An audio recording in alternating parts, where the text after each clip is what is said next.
Hello everyone, welcome back to my channel. In today's video, we are going to see acidic strength of phenols.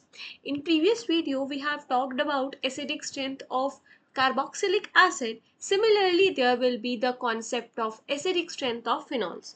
So firstly, जो हमारा basic concept था, that is acidic strength increases whenever you have electron withdrawing group because वो stabilize करता है conjugate base ion को. So yes, वो यहाँ पर भी valid रहेगा. अगर आपके पास ये फिनॉल है, जब भी OH ग्रुप बेंजीन पे लगता है उसको हम फिनॉल कहते हैं. यहाँ पर अगर मैं इस रिंग के ऊपर इलेक्ट्रॉन विड्रॉइंग ग्रुप की बात करूं तो उसकी एसिडिक स्ट्रेंथ सबसे ज़्यादा होगी. Then will be your only phenol unsubstituted, यहाँ पर मैंने कोई इलेक्ट्रॉन डोनेटिंग ग्रुप नहीं लगाया. देन आपकी सबसे कम होगी इलेक्ट्रॉन डोनेटिंग ग्रुप की. फिनॉल के ऊपर हमने इलेक्ट्रॉन डोनेटिंग ग्रुप लगा दिया. So this is the order of acidic strength. ये बेसिक ऑर्डर है, आपको चेक करना है इलेक्ट्रॉन विड्रॉइंग ग्रुप तो नहीं है और इलेक्ट्रॉन डोनेटिंग ग्रुप तो नहीं है. हमको इफेक्ट्स पता है जो ग्रुप्स इलेक्ट्रॉन विड्रॉइंग इफेक्ट्स लगाते हैं, that is minus M effect, minus I effect, और इलेक्ट्रॉन डोनेटिंग के भी पता है plus M, plus I, plus hyperconjugation. ये आपके मेन इफेक्ट्स है. बस अगर आपको इलेक्ट्रॉनिक डिस्प्लेसमेंट इफेक्ट्स के बारे में नॉलेज है तो आप इजीली क्वेश्चन कर दोगी. अंडरस्टूड. अगर मेरा कॉन्जुगेट बेस स्टेबल है देन यस आपकी एसिडिक स्ट्रेंथ भी बढ़ेगी. So stability of conjugate base ion. Understood. So यहाँ पर सबसे पहले हम ट्राई करते हैं ये क्वेश्चंस. यहाँ पर आपको कंपेयर करनी है acidic strength. So let's try them. See the first question. It says आपके पास फिनॉल है और CH3 ग्रुप लगा हुआ है. ठीक है, मेरे को पता है CH3 ग्रुप 3 अल्फा हाइड्रोजन मतलब हाइपर कॉन्जुगेशन का केस है. ये डोमिनेंट फैक्टर होता है, प्लस आई भी होता है बट वो डोमिनेंट नहीं होता. अंडरस्टूड. देन आपके पास क्लोरीन है. क्लोरीन माइनस आई ही होता है यहाँ पर, तो यहाँ पे माइनस आई है. फिर से क्लोरीन है, फिर से माइनस आई है. और हमको एक और चीज पता है इंडक्टिव इफेक्ट्स में प्लस आई हो या फिर माइनस आई हो, ये डिस्टेंस डिपेंडेंट होते हैं. जितनी ज्यादा पास ग्रुप होंगे प्लस आई और माइनस आई के उतना ज्यादा उनका इफेक्ट होगा. अंडरस्टूड. देन आपके पास NO2 है. NO2 के दो इफेक्ट्स होते हैं, माइनस एम और minus I, but minus M ज्यादा डोमिनेट होता है, माइनस आई को हम डोमिनेंट नहीं बोलते. तो यहाँ पर आपका इजीली आप ऑर्डर बता सकते हो, माइनस एम ज्यादा इलेक्ट्रॉन विड्रॉइंग ग्रुप होता है देन योर माइनस आई. ये मैं बता रही हूँ इलेक्ट्रॉन विड्रॉइंग पावर. अंडरस्टूड. वैसे ही अगर हम बात करें कि प्लस एम प्लस आई, इनमें से कौन सा होता है, तो प्लस एम होता है ज्यादा अच्छा electron donating power.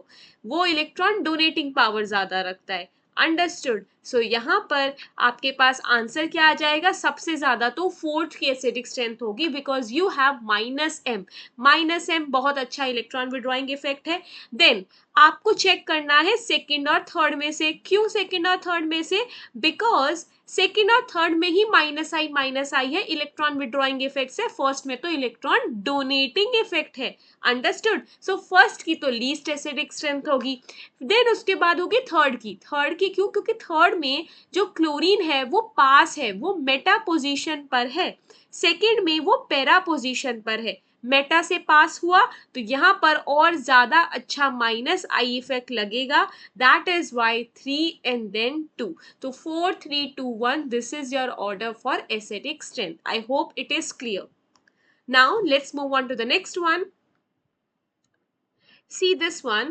Here you have so many examples, so I am just labeling it 1 2 3 4 5 6. ठीक है, कुछ नहीं करना, इसमें भी बस आपको चेक करना है कौन सा इलेक्ट्रॉन विड्रॉइंग ग्रुप है और उसका क्या इफेक्ट लग रहा है. देखो फर्स्ट में तो कुछ भी नहीं है, अनसब्स्टिट्यूटेड है, और सब में मुझे एक चीज दिख रही है, NO2 लगा हुआ है और मेरे को पता है NO2 बहुत अच्छा इलेक्ट्रॉन विड्रॉइंग ग्रुप है. इसका मतलब फर्स्ट की तो लीस्ट एसिडिक स्ट्रेंथ होगी, चाहे कुछ भी लगा दो क्योंकि सब में NO2 लगे हुए हैं. ठीक है, तो फर्स्ट की सबसे कम है.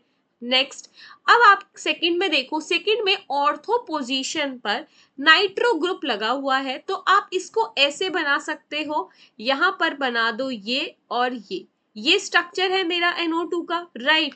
यहाँ पर ये जो हाइड्रोजन है ऑक्सीजन OH, ये हाइड्रोजन बॉन्डिंग कर सकता है इस ऑक्सीजन से, यस। यहाँ पर क्या हुई, हाइड्रोजन बॉन्डिंग, ओके।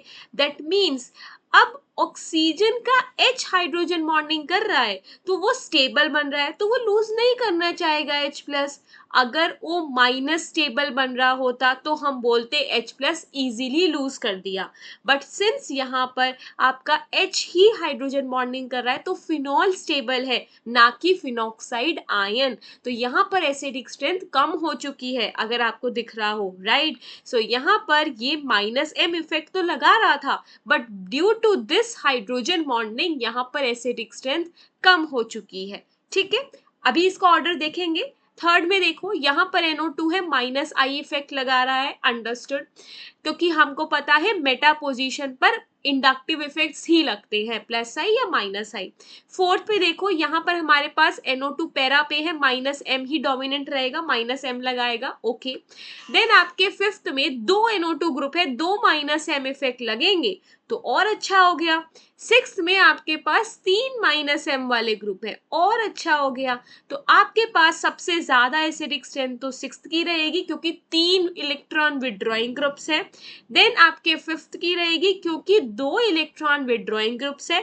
देन आपको कंपेयर करना है 2, 3, 4 में से, क्योंकि एक एक इलेक्ट्रॉन विड्रॉइंग ग्रुप है। देखो सेकंड और 4 में -M है, यहाँ पर मैंने -M एंड -M लिखा हुआ है, तो मतलब इफेक्ट सेम है, बस डिफरेंट क्या हुआ, यहाँ पर हाइड्रोजन बॉन्डिंग हो गई, राइट, और यहाँ पर कोई हाइड्रोजन बॉन्डिंग नहीं थी, तो मतलब OH H प्लस का निकलना इजी है, इसका मतलब एसिडिक स्ट्रेंथ ज्यादा होगी, तो 4 होगा ज्यादा 2 से, ठीक है।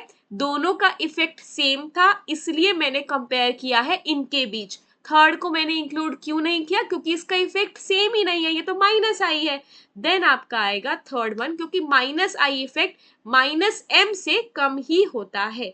This is your order 6, 5, 4, 2, 3, 1। Understood. Now the next example C.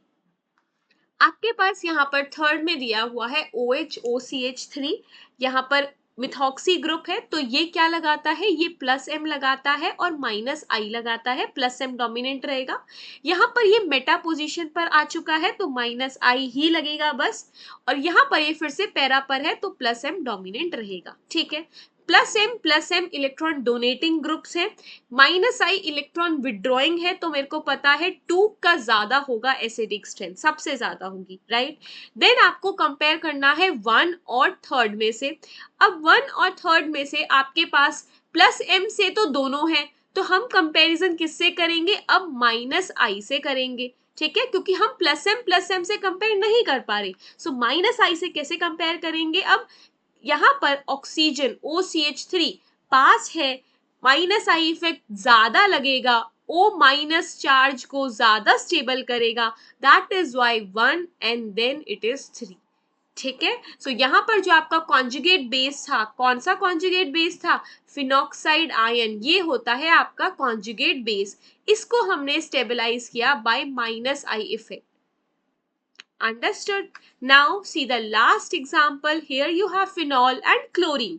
-I लगता है, -I लगता है और -I लगता है। वेरी इजी, डिस्टेंस डिपेंडेंट का ही खेल है यहाँ पर। तो यहाँ पर जितना पास होगा उतना ज्यादा -I लगाएगा, जितना दूर होगा उतना कम लगाएगा। तो यहाँ पे -I कम है, यहाँ पे -I ज्यादा है, तो आंसर क्या हो गया, 1, 2, 3, डन। ये हो गए आपके सारे ऑर्डर एसिडिक स्ट्रेंथ के। यहाँ पर हमने डिफरेंट एग्जांपल्स भी कवर किए, that is hydrogen bonding case and different groups जो डिफरेंट इफेक्ट्स लगाते हैं। आपको बस एक चीज ही यहाँ पर ध्यान रखनी थी, that is stability of conjugate base ion, and this is the conjugate base ion, हम इसको बोलते हैं फिनॉक्साइड आयन। इसको स्टेबल बनाना है, अगर ये स्टेबल हो गया तो यहाँ पर एसिडिक स्ट्रेंथ बढ़ जाती है, और इसकी स्टेबिलिटी बढ़ती कैसे है, इसकी स्टेबिलिटी बढ़ती है इलेक्ट्रॉन विड्रॉइंग ग्रुप से, क्योंकि यहाँ पर है एक्स्ट्रा नेगेटिव चार्ज, आपको ये न्यूट्रलाइज करना है, तो वो न्यूट्रलाइज कैसे होगा? अगर इलेक्ट्रॉन विड्रॉइंग ग्रुप्स होंगे वो खींच लेंगे और न्यूट्रल बना देंगे। That is why acidic strength बढ़ेगी अगर आप स्टेबिलिटी ऑफ कॉन्जुगेट बेस देखोगे। सो आपको बस ये चीज ध्यान रखनी है, इलेक्ट्रॉन विड्रॉइंग ग्रुप जुड़ेगा तो एसिडिक स्ट्रेंथ बढ़ेगी, इलेक्ट्रॉन डोनेटिंग ग्रुप जुड़ेगा एसिडिक स्ट्रेंथ कम होगी। And don't forget hydrogen bonding case also. So that was all for acidic strength of phenols. अगर आपको कोई भी डाउट हो आप नीचे चैट बॉक्स में लिख सकते हो, कोई भी एडवाइस लेनी हो then also you can approach me, I am available for you. We will meet in the next video with a new concept. Thank you for watching. Bye bye.